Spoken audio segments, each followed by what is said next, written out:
विनायकं गुरुं नौमि साखरे नाम विश्रुतं येषां चरणसान्निध्यात् जीवा मुक्ता भवन्ति। साखरे वंशविख्यातं ज्ञानदानपरायणं विनायकं गुरुं वन्दे भवबन्धविमुक्तये। ज्ञानप्रतापविलसत्वचनामृतं च अद्वैत भाव कटुता हितबुद्धिरस्य ज्ञानेश्वरस्तु भगवान् अवतीर्णैव श्रीरंगनाथ गुरुराज नमोस्तु तुभ्यं। श्री गणेशाय नमः। जय जय स्वामी सावत्या अद्वैत ज्ञानी प्रेमळ वक्त्या दासी झाल्या बोधयुक्त्या तुझ्या पूर्ण कृपाळा। श्रीराम मंदिर प्रतिष्ठान संस्थान सेलू समतानगर येथे श्री संत स्वामी संत सावतामाळी यांचं चरित्र चालू आहे। तिसरा अध्याय आरंभ झालेला आहे। स्वामी सावत्या महाराजांचा जय जयकार असो। अद्वैत ज्ञानी प्रेमळ असे भक्ती आहात तुम्ही। तुमच्या बोधयुक्त्या ह्या तुमच्या दासी झालेल्या आहेत आणि तुम्ही पूर्ण कृपाळू आहात। भक्तावर श्रोतावर कृपा करत असतात। कृपा कटाक्षी निहाळिले आपल्या पदी बैसविले म्हणजे तुम्ही तुमच्या कृपेनं जर पाहिलं तर भक्तावर कृपा होऊन तो जन्ममृत्यूच्या दुःखातून मुक्त होत असतो। दृष्टी देखता तुझे रूप नष्ट झाला मनस्ताप माझे कोणी नाही हा दीप अंतकरणी प्रकाशला। तुमचं रूप दृष्टीनं पाहिल्या बरोबर अंतकरणामध्ये जे तुझं स्मरण आहे किंवा जो मनस्ताप झालेला आहे आतापर्यंत शीन येत असतो माणसाला करू करू करू करू। कारण करू करू सुद्धा जर आपल्याला फळ मिळालं नाही किंवा यश आलं नाही तर मग त्याचं काय होतं बाबा, शीन येत असतो, मनस्ताप होतो, पश्चाताप होतो की इतके दिवस उगाच आपण त्याला झटलो पण यश काही हाती आलं। ज्ञाने विनयके उपाय करीसी जितुके अधिक गुंफिसी तितुके रुखिये। ज्ञानोबराय सांगतात की ज्ञाना वाचून संसारामध्ये कर्म उपासना जर करत असलो तर आयुष्य जरी गेलं तरी ज्ञानाची प्राप्ती मात्र होणार नाही आणि मोक्ष मिळणार नाही। आणि मोक्ष न मिळाल्यामुळं सुखाची प्राप्ती समाधान होणार नाही। जे जीवाला समाधान पाहिजे ते समाधान मिळणार नाही। म्हणून माझे कोणी नाही हा दीप अंतकरणी प्रकाशला। माझं कोणीच नाही असा दिवा ज्ञानाचा दिवा माझ्या अंतकरणामध्ये प्रगट झाला। कारण आपुले कोणीच नवती निश्चय चित्ती दृढ झाला। बैसता संताची संगती कळो आले कमळापती। संताच्या संगतीत बसल्यानंतर आपण कमळापती भगवान श्रीहरी आहोत। हे तुमचं आमचं सगळ्यांचं एक स्वरूप आहे असं प्रत्येक जीवाला लक्षात येत असतं। पण कोणाच्या संगतीत? संताच्या संगतीत। बैसता बायकोचे संगती कळो आले कमळापती नाही फक्त पती प्राणपती। मग आम्ही विचारतो का हो प्राणपती तुम्ही तिचे प्राण चालवित होते का? म्हणे नाही। मग का म्हणून भाव खाती उगत काय म्हणून प्राणपती? बरं तुमचे प्राण आहेत का तुमच्या हाती? ते म्हणतात नाही। मग कशाला मालक म्हणून आपला ढोलक वाजवायचा? बरं आहेत का आपण मालक? बरं कोण कोणाचे मालक? तुमचे प्राण तुमच्या हातात नाही म्हणजे तुम्ही या प्राणाचे मालक नाही बरं का? मग कोण प्राणाचे मालक आहे? चाले हे शरीर कोणाची सत्ते कोण बोलवितो हरी वीण। तो सर्वेश्वर भगवान परमात्मा विश्वंभर। तुका म्हणे त्याचे नाव विश्वांभर। त्याचं नाव काय आहे? विश्वांभर आहे। तो विश्वामध्ये पुरून उरलेला आहे आणि तोच कोण करी बाळा दुधाची उत्पत्ती वाढवी सवे श्रीपती सवे दोन्ही। म्हणजे गर्भवासामध्ये त्या लेकराचं आणि त्या आईचं संगोपन श्वास कोण चालवायला? ॲट ए टाइम 2 जीवाचा श्वास। काय रचना आहे, लय भारी रचना आहे। याचं याच्यामध्ये ईश्वर सृष्टीमध्ये जीव हस्तक्षेप करू शकत नाही, अशी अतुलनीय अचिंतनीय अशी व्यवस्था आहे की एकाच गर्भवासामध्ये आईचा आणि लेकराचा श्वास चालवणं म्हणजे काय शक्ती आहे ती शक्ती त्यालाच विश्वांभर म्हटलेला आहे आणि तो तुमचे आमचे सगळ्यांचे प्राण चालवतो. म्हणून तुझ्याशिवाय देवा पर्याय नाही असं माझ्या अंतःकरणामध्ये दीप उजळला. अनंत जन्मीचे फेरे नष्ट झाले तुझे स्मरे, मोक्षोदयावतरे तुझी या कृपे. अनंत जन्माचे फेरे, हे जे जन्म मृत्यूचे फेरे आहेत ना ते अनंत जन्माचे आहेत, एका जन्माचे नाही. अनादिकालापासून हा जीव जन्म मृत्यूच्या फेऱ्यामध्ये अडकलेला आहे आणि त्याचा प्रवास चालू आहे. म्हणून सांगतात तुकोबराय, दुरोनी आलो मी गा दुःख झाले दारुण, यावया येथवरी होतेची कारण, दुर्लभ भेटी तुम्हा झाले पायू दर्शन. तुमची भेट दुर्लभ आहे, साधू संताची भेट दुर्लभ आहे. म्हणून दुर्लभो मानुषो देहो, मनुष्य देह दुर्लभ आहे. आणि नंतर संत भेटणं दुर्लभ आहे.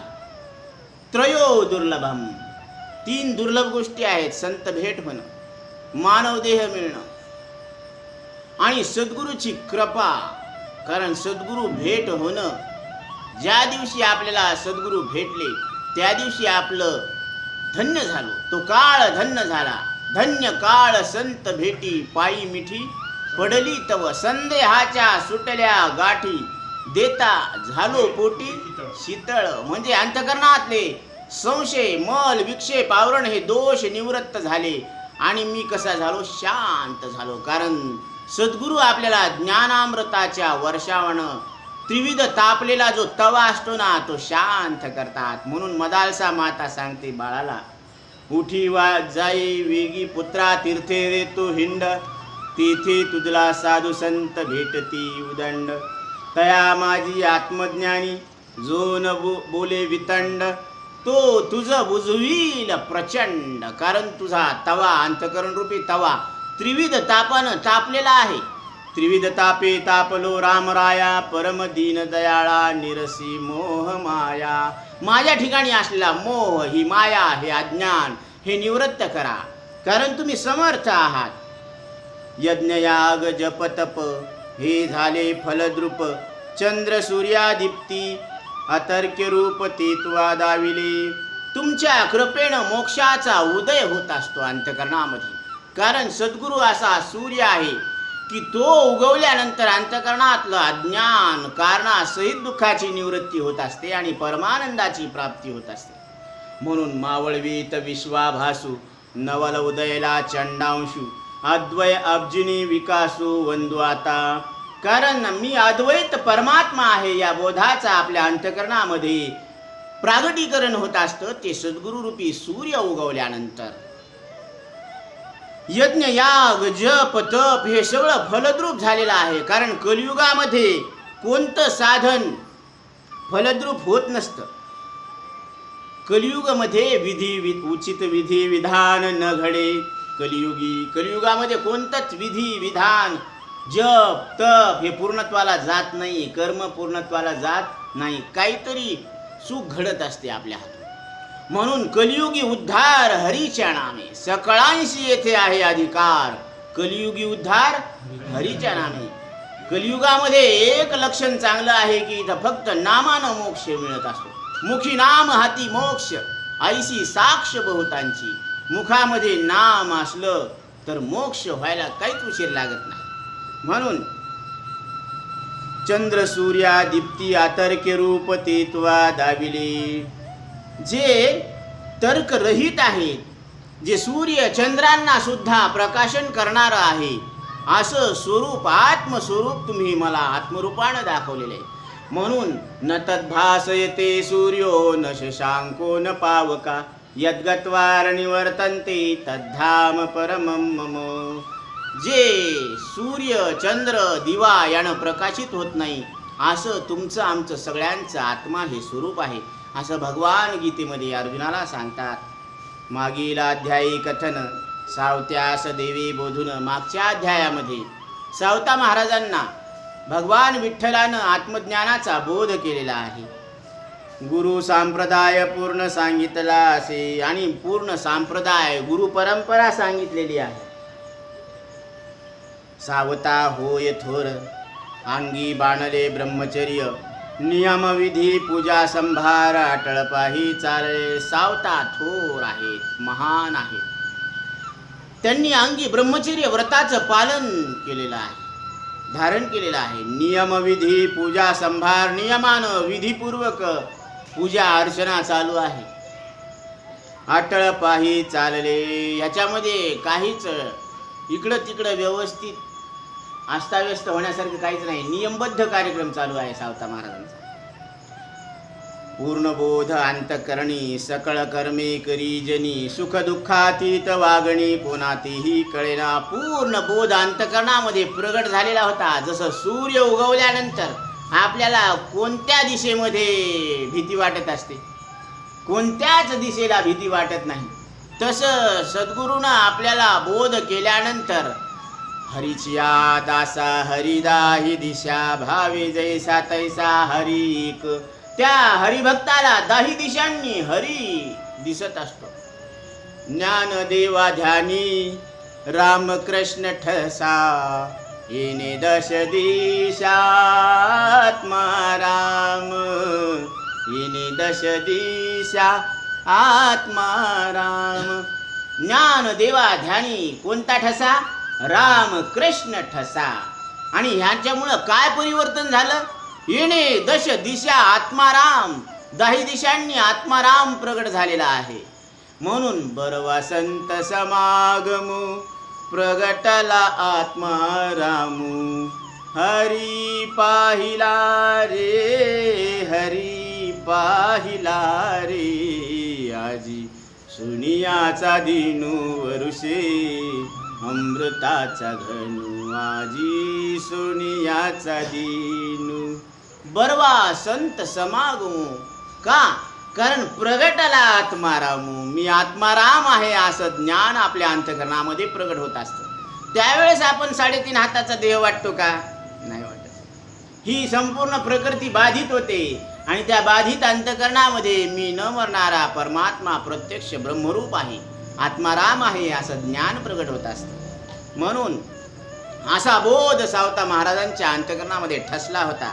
आणि त्या सर्व कर्म करत असताना, जगामध्ये वावरत असताना सुखदुःखातीत वागणी पाहून लोकांना सुद्धा आश्चर्य वाटू लागलं की सावता महाराज कसं काय बाबा, काही बोलत नाहीत, काय नाहीत. सुखदुःख जरी झाले तरी दुःखामध्ये दुःखी होत नाही आणि सुखानं भाळून जात नाही. काय गंमत असेल. आई बाप सांगती कामे, तो करी नित्य नेमे, पेरणी काढणी कृषी कर्मे, सर्व करी व्यवस्थित. आईवडिलांनी सांगितलेली कामं पूर्णपणे करायची सावता महाराज, आईवडिलांच्या आज्ञेचं पालन करायचे. तो करी नित्य नेमे, नित्यनेमानं करायचे.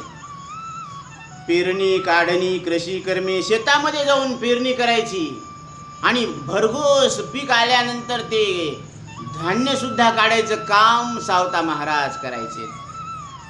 सर्व करी व्यवस्थित. त्या करण्यामध्ये सुद्धा नीटनेटकेपणा होता, व्यवस्थितपणा होता, अप टू डेटपणा होता. जसं आपण एखादं लेकरू जर शेंबडं असलं तर त्याला शाळेत जात असताना तसंच पाठवतो का साफसूत्र करून पाठवतो.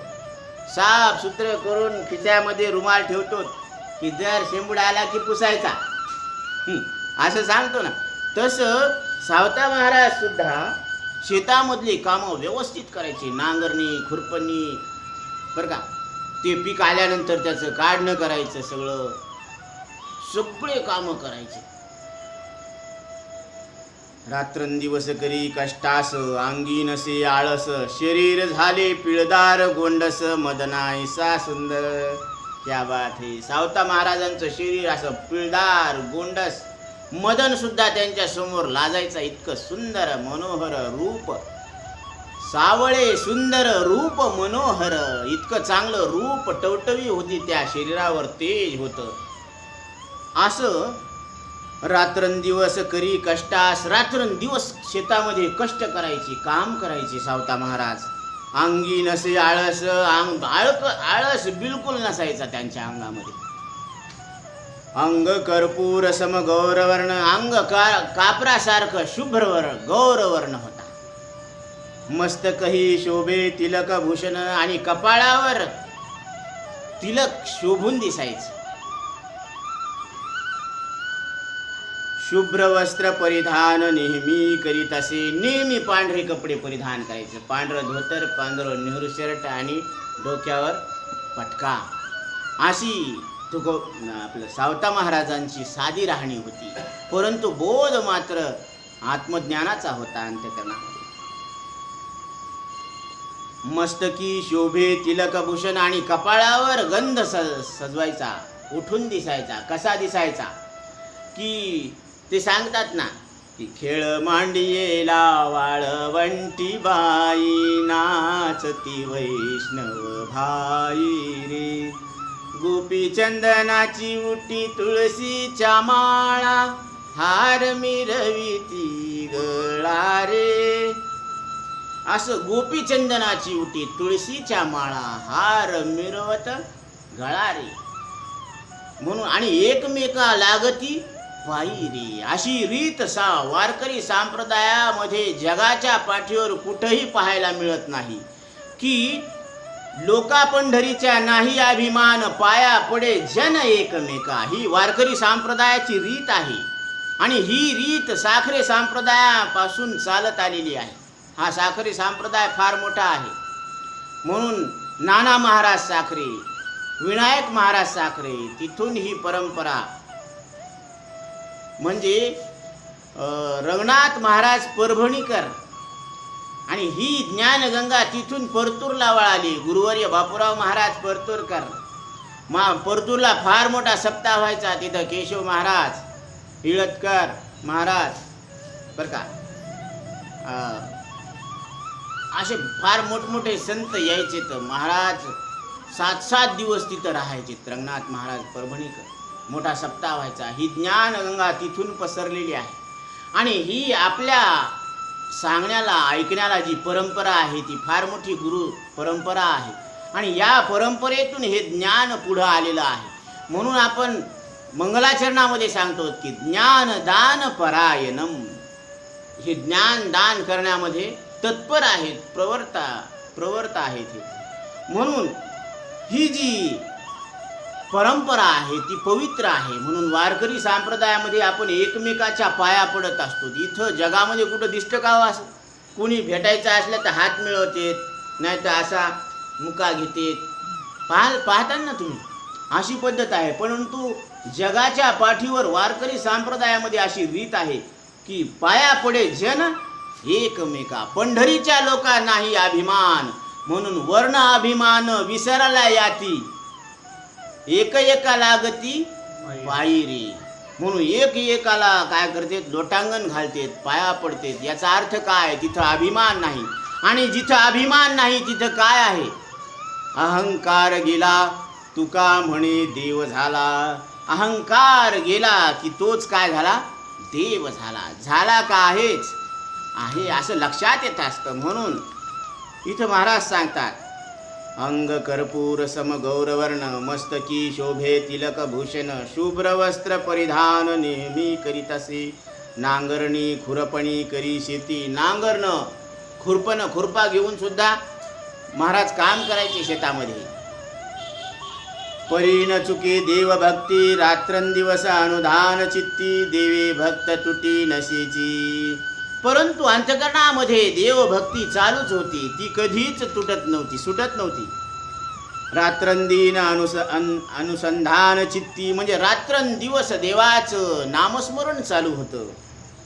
देवभक्त तुटी नशेची, आणि देव आणि भक्ताची ही ताटातूट कधीच होत नसायची. कारण हे जे प्रेम आहे, ही जी ऐक्यता आहे ती हृदयापासून असायची.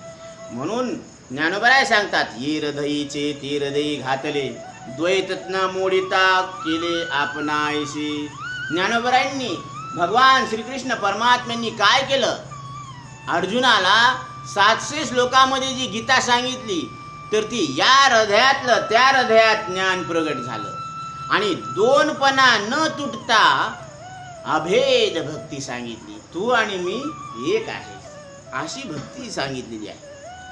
गावीचे लोक समग्र ऐकूनी गेले कीर्तन भद्र, यानंतरी जनसमुद्र भेदला पूर्वा दृष्टी. गावातील लोक संत सावता महाराजांचं कीर्तन ऐकायचे.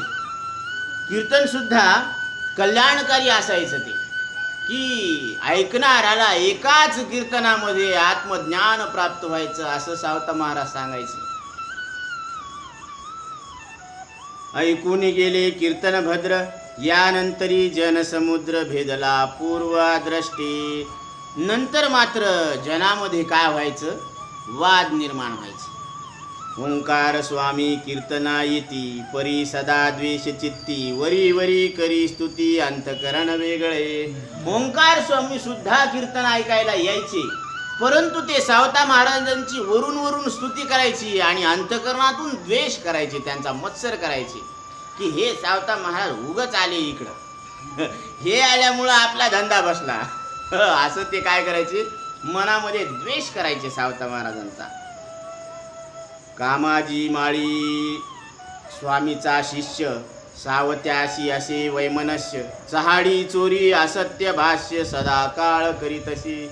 कामाजी माळी सावता महाराजांचा शिष्य होता, परंतु त्यांचं वैमनस्य म्हणजे वैर सावत्यांशी नव्हतं, पण चहाडी चोरी असत्य भाष्य म्हणजे चुगल्या करणं, चोरी करणं, खोटं बोलणं हे मात्र त्यांच्या वाईट सवयी होत्या. सदा काळ करी तसे नेहमी चुगल्या करायच्या, नेहमी चोरी करायची, नेहमी खोटं बोलायचं, असं कामाजीचं लक्षण होतं. सावत्याचा पाहुनी लौकिक, द्वेषू लागले अधिकारी लोक, कथू लागले असत्य भाग लोकाशी तेदवा. सावता महाराजांचा कीर्तन करून त्यांचा लौकिक पाहून ओंकार स्वामी मात्र काय होऊ लागले, त्यांचा द्वेष करू लागले. अधिकारी लोक सुद्धा त्यांचा द्वेष करू लागले. कथू लागले असत्य भाग लोकाशी तेदवा, आणि लोकांमध्ये सावता महाराजाबद्दल खोटं बोलू लागले. पाटील तलाटी जोशी भिक्षेकरी पोटपोसी, सामील झाले ओंकार स्वामीशी छिंदे छिती सावत्यांची. पाटील तलाटी जोशी भिक्षेकरी आणि पोट पोसणारे म्हणजे पोट भरणारे जे लोक आहेत ना, ते सगळे ओंकार स्वामीच्या गटामध्ये जाऊन सामील झाले. का? कारण सावता महाराजांची लौकिकता त्यांना पाहावं न गेलं. लोक सगळे सावता महाराजांची वाहवा करू लागले. महाराज किती छान आत्मज्ञान सांगतात, आम्हाला सगळं बोध होतो.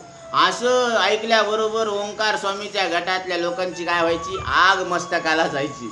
त्यांना ते ऐकवत नव्हतं, म्हणून ते त्यांची निंदा करायचे. जे का भाविक सद्भक्त ते नित्य श्रवणा येत, परंतु जे सरळ अंतकरणाचे भाविक आहेत ते मात्र नित्य नेमानं श्रवणाला येत होते.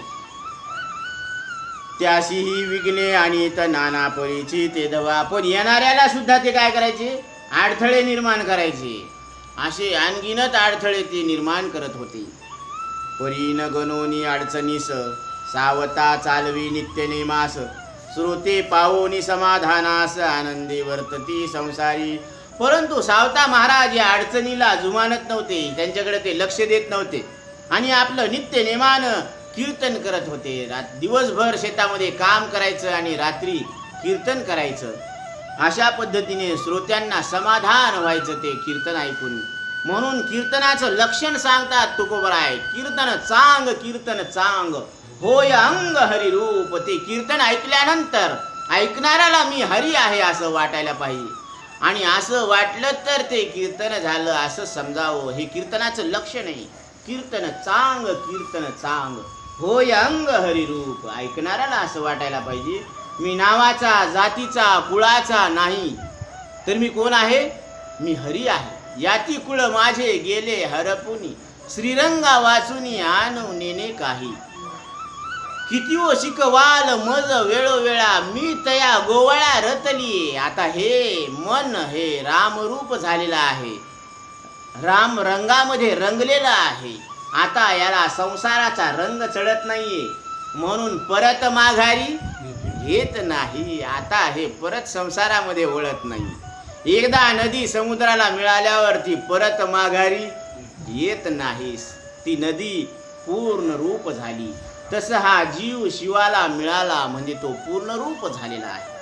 आता काही केल्या वेगळा नोहे गे माय. आता किती जरी वेगळं करायचं ठरवलं, मिठाचा खडा पाण्यामध्ये गेल्यानंतर नोहे सारिता निराळे, लवण मेळविता जळे. त्या सागरातून आता मिठाचा खडा वापस करता येत नाही. तसं इतर भजन करी मनोगत जाणुनी उपाव.